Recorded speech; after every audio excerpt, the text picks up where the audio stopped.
नशे के दलदल में फंसे व्यक्ति का नशे के खिलाफ अभियान की अनोखी दास्तान। खुद नशा मुक्ति केंद्र संचालित करके अब लोगों को सुधारने का शुरू किया अभियान। रीवा जिले में बढ़ रहा मेडिकल नशा पुलिस एवं शासन प्रशासन के लिए चिंता का विषय बना हुआ है।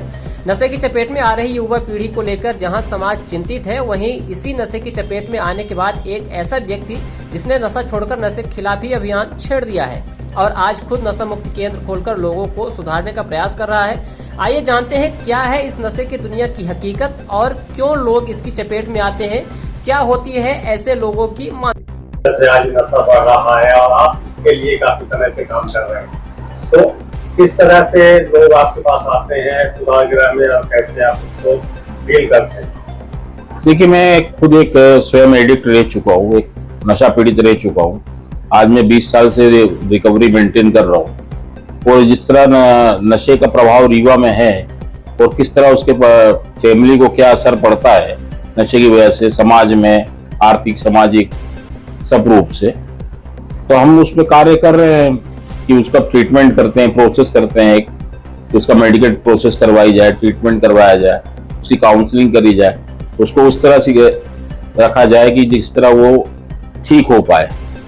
और वास्तविक में सच में ये है कि जिस तरह में रीवा में नशा चल रहा है, इसमें पारिवारिक माहौल, सामाजिक ढंग, रहना, पढ़ाई का भी बहुत इम्पोर्टेंट इसमें वो है। लोग फ्रस्ट्रेशन में भी नशा करने लग जाते हैं, नई संगत में भी नशा करने लग जाते हैं। ये सामाजिक कुरीतियां हैं हमारे यहाँ पर जो चली आ रही है। जो आपके पास इलाज के लिए आते हैं, क्या मानसिकता होती है उनकी? आपने उनका इलाज किया, किन मानसिकता के तौर पे नशे की चपेट में आते हैं और कैसे आप लोग इनका सुधार कर पाते हैं? देखिए, जो व्यक्ति हमारे पास आते हैं तो हम उनका इलाज जो है मेडिकल प्रोसेस द्वारा करा जाता है। उनका इलाज काउंसलिंग द्वारा किया जाता है, योगा प्राणायाम अभ्यास के द्वारा। क्लासेस रहती हैं इसमें जो ए के माध्यम और एन के माध्यम से, एल्कोहलिक एनोनिमस और नारकोटिक्स एनोनिमस के माध्यम से होती है। ये वर्ल्ड ग्रुप है, WHO द्वारा चलाया जाता है ये ग्रुप। उसके माध्यम से हम इनका इलाज करते हैं और neuropsychiatric doctor, MD medicine doctors, MBBS doctor जो और गैस्ट्रोलॉजिस्ट डॉक्टर के द्वारा हम इनका इलाज करते हैं। कुछ नशा मुक्ति केंद्र कई यहाँ आपके रीवा में संचालित है और कई नशा मुक्ति केंद्रों पर आरोप भी लगते हैं वहाँ से दुर्व्यवहार के। आपके ऊपर भी आरोप लगा और आपके यहाँ एक कार्रवाई भी हुई थी, क्या अभी तक उसमें मामले में क्या हुआ अभी तक? देखिए, वो जो लगा था, आरोप लगा था, देखिए कोई भी अच्छा काम करने में 4 लोग 5 लोग दुनिया में ऐसे होते हैं जो ये चाहते हैं कि ये कार्य ना हो। और जो मुझ पे आरोप लगे थे, मैं न्यायालय से दोष मुक्त पाया गया हूँ और जिसने मेरे को आरोप लगाया था वो भी प्रायश्चित कर रहा है उस चीज का, उसको भी पश्चाताप हो रहा है। ये चीजें हैं। आज जिस तरह से रीवा जिले में और या इवन मध्य प्रदेश की सरकार तक ने कह दिया कि रीवा में काफी नशा का कारोबार हो रहा है और युवा पीढ़ी नशे की चपेट में आ रही है, तो ये नशा कैसे बंद हो सकता है? कैसे युवाओं को जागरूक किया जा सकता है? क्या कुछ अभियान चलाया जाना चाहिए? देखिए, इसमें सबसे पहले तो AA मीटिंग और NA मीटिंग होना इम्पोर्टेंट है।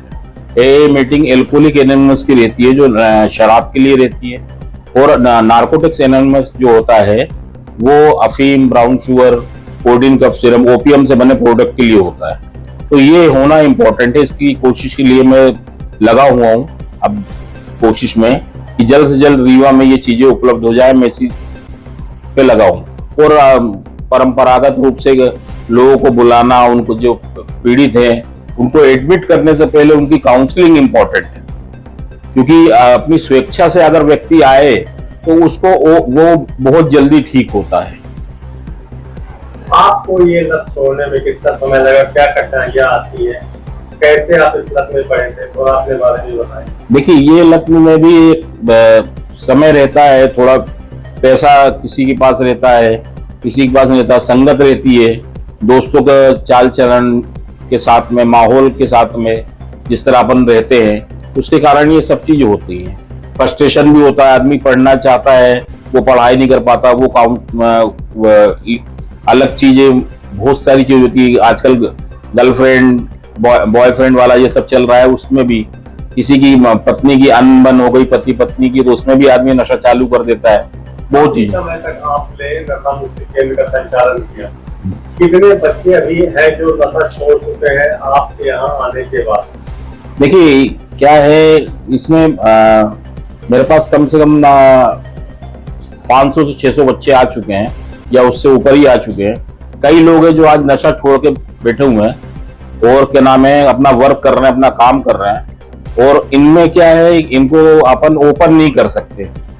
एक HIV पेशेंट और एक ड्रग एडिक्ट जो रहते हैं, एल्कोहलिक रहते हैं, इनको ओपन नहीं कर सकते। तो वो नाम हम दे नहीं पाते सामाजिक रूप से और क्या नाम है शासकीय रूप से। तो कई लोग आज ठीक है और बहुत अच्छा कार्य कर रहे हैं। वास्तविकता में कई लोग ऐसे हैं जिनकी शादी भी हो गई, जो नशा कर रहे थे उनकी शादी हो गई, जॉब लग गया। हम लोग जॉब भी दिलाते हैं। जो नशा पीड़ित जो व्यक्ति जो ठीक हो जाते हैं, किस नाम से आपके यहाँ नशा मुक्ति केंद्र संचालित किया जाता है? मेरे यहाँ संकल्प नशा मुक्ति केंद्र रीवा अनंतपुर के नाम से संचालित किया जाता है। फिर आप इसको चालू करने वाले हैं, तो क्या मतलब इसमें नया करने वाले हैं जिससे जल्दी से बच्चों में सुधार हो और नशे से दूरी बन जाए उनकी? और प्रशासन, पुलिस प्रशासन सभी लगे हुए हैं, तो क्या नवाचार करेंगे आप?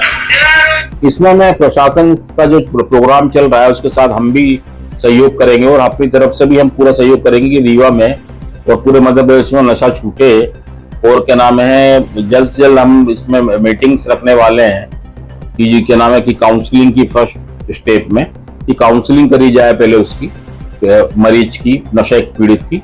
उसके बाद फिर हम शासनी द्वारा जो इसकी कार्यप्रणाली है उस कार्यप्रणाली में काम करके हम फिर आगे इसको नशा मुक्ति केंद्र को चलाएंगे।